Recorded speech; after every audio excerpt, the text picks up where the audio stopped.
Good evening. I want to welcome all of you to today's lecture in our Alumni Leadership Lecture Series. I'm very happy that we have gone back to having one of our own IIT Madras alumni. We did have a very interesting talk by Kanwal Rekhi, an IIT Bombay alumnus on Tuesday, but I'm glad that we are back to listening to IIT Madras alumni. Mr. Paini Kumar, our speaker for the day, is a BTech Chemical Engineering from IIT Madras 1971 and has a postgraduate degree in business administration from IIM Ahmedabad. He was captain of the basketball as well as quiz teams at IIT Madras and also served as the literary secretary in the student Gymkhana. I think his proficiency in basketball can be attested to by one of his teammates here, Jay Krishnan, who's played under him. So maybe we'll ask him later about how good a captain he was and how good a player he was and all that. Mr. Paini Kumar is a senior advisor and management consultant to top leadership in companies, private equity funds, business schools, and consulting organizations in India. His work covers leadership and organization development, mentoring directors, CEOs, and CXOs, corporate governance, strategy refinement and execution, and operations enhancement. He has had a 35-year career in marketing, manufacturing, and enterprise leadership, the last 18 as CEO and managing director. He has worked in leading organizations in the private sector, as well as in multinational joint ventures in a variety of industries, including paints, bicycles, automobiles, tractors, and agri-machinery, steel, and aluminum. He has led teams in successfully establishing greenfield manufacturing enterprises, as well as large projects in aluminum and power. And his last corporate assignment was as CEO and country head, India and South Asia for UCRUSAL Limited, the global leader in aluminum. He's also served on the boards of several large public companies. He's also the founder trustee of the Faustima Business School in New Delhi and Mumbai. He has served on the managing committees of several industry associations, and he is an active member of CII in New Delhi. I think that we are very privileged to have him today as our speaker, and I invite Mr. Paini Kumar to deliver his talk.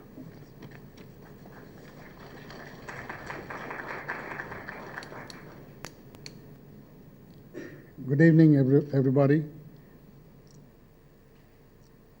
There's a reason why those pictures are there, because I'm almost as old as them. Only one of them is alive, and I don't know how many years I have left. So you may be wondering what is it that you can sort of learn from someone so old. So I want to assure you that I'm not going to talk about either technology or anything in domain knowledge, because for that I'll have to be sitting there and probably learn from each and every one of you. But I wanted to share with you some of my experiences in terms of working with people. Now, in any field of human endeavor, at some stage or the other, things can be accomplished only by working with others. They could be colleagues, they could be peers, sometimes in senior positions, sometimes junior subordinates. But ultimately, it is a combined teamwork and the endeavor of people working together that creates new things. And that's what we really call leadership. Somebody among a group of people takes responsibility, feels the interest to create and make a difference, and then help to bring about change. And change not only for the person himself or herself, but change which impacts the people with whom one is living or working with. So we'll spend some time in terms of looking at that aspect.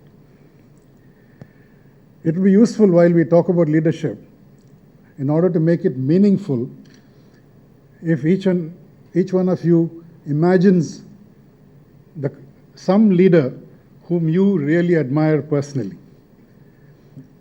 He could be from any part of society, could be a teacher, he could be a scientist, he could be a corporate leader, or could be a public figure, or even a film star, But they're people who achieved something far beyond themselves.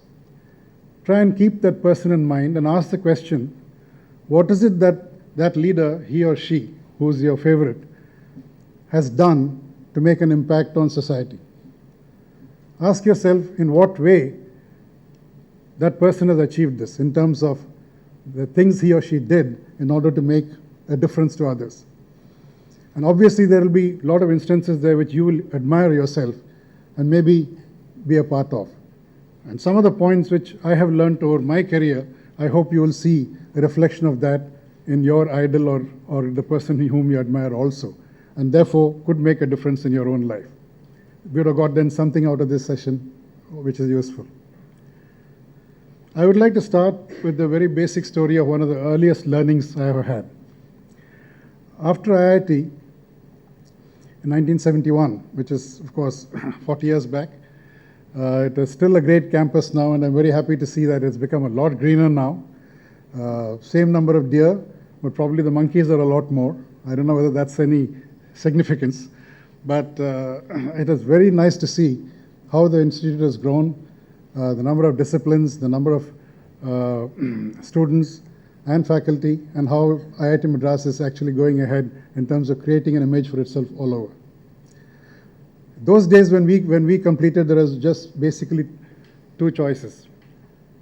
And that was, from completing engineering, why not get into immediately the best US university abroad? I'm very happy to see that that's no more a big craze now, because the country has come a long way and the opportunities here also are very, very substantial. The other stream was to get into management, which to some extent was to get away from engineering and get into management, essentially because of, one could say, for economic reasons, for better pay, etc. That, I suppose, is still a hold here. But I'm very happy to see that people with not just BTech, but also MTech and other postgraduate degrees are a large number. And companies are coming to the campus to recruit the best among them. So there are a lot of ways to start. But in those days, since we had only broadly these two choices, if you didn't want to get onto the shop floor, after my chemical engineering, I went into IIM Ahmedabad. I was lucky to be selected, like many of my other friends here. And out there, the issue was in terms of looking at a whole lot of aspects which are not scientific disciplines. You would have heard that management is an art very often, more than a science, and that is very different from going from engineering or from the sciences into that field. So a lot of the learning came also from the interactions that we had with people, with professors, with projects outside, etc. At the IIM, we had a computer center, nowhere near as fancy as what you have here, I'm sure. But it was very simple, because those days it was the mainframe with some terminals for people to work on, to learn the basics of how to use a computer. Because remember, this was still 1972, 73, before the invention of the PC. In that computer center, we had a few staff members who were in their obviously advanced area of their field in terms of computers, and had a couple of research associates. I'm sure that term is familiar to you. You also have them here, who are not studying along with the graduates, but who are basically in the field or specifically on computers and computer science and trying to learn something there. There was one particular person from Karnataka who was there, with whom we had a lot of projects to do at that time. He would help us with our terminals, small glitches, something we couldn't do in terms of getting, programming it. They used to help us to convert it from the management language into, computer language, to use the IBM 360 that was there and get our projects done. And naturally, working with somebody, you tend to have opinions, about people. And strangely, with me and with the team of some of my colleagues, students who were studying there, we used to feel that, this very average research associate person is very, very good at only doing this very limited aspect. And therefore, we used to even talk in terms of, when we finish this course, we are going to probably get a good job in a company and go on. What future is there for this person? He'll probably be a research associate, he may get a couple of grades more, and then he'll continue.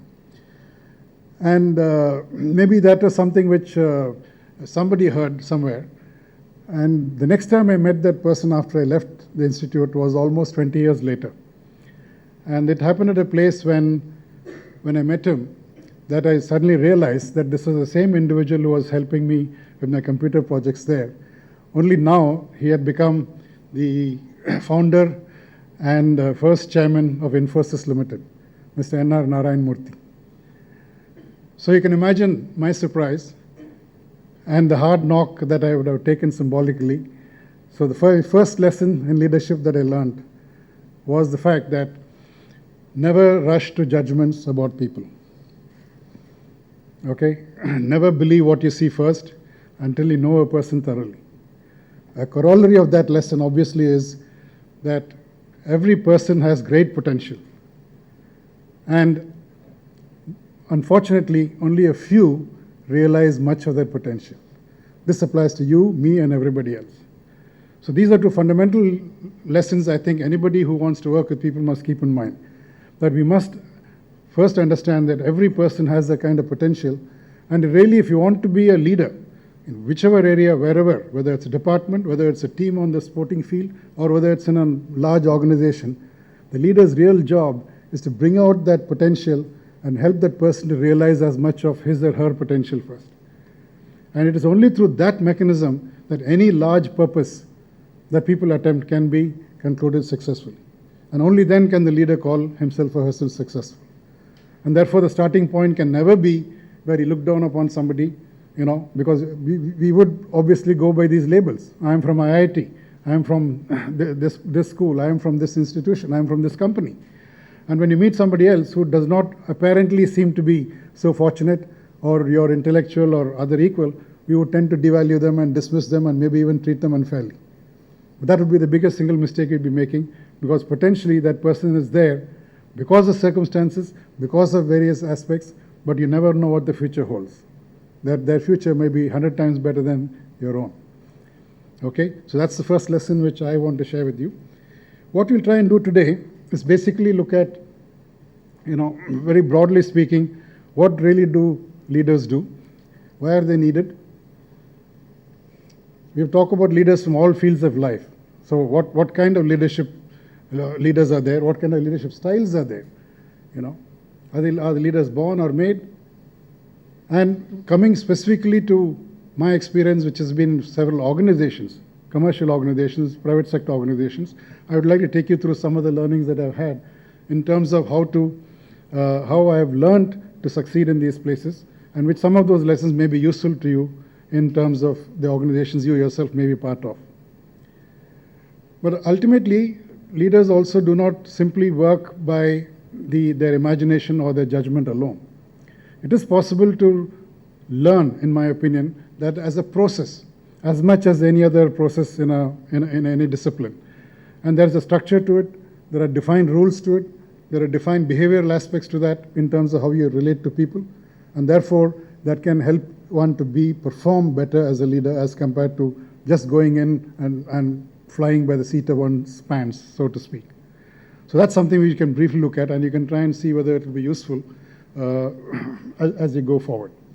And finally, if there are any aspects which you want to raise questions, I'd be very happy to answer them to the best of my ability. Very simply, why leaders? Because leaders bring about change. Leaders are the ones who cannot accept what is available as it is. They want to make a difference. They want to bring about change. And it's not always only about change in the sense of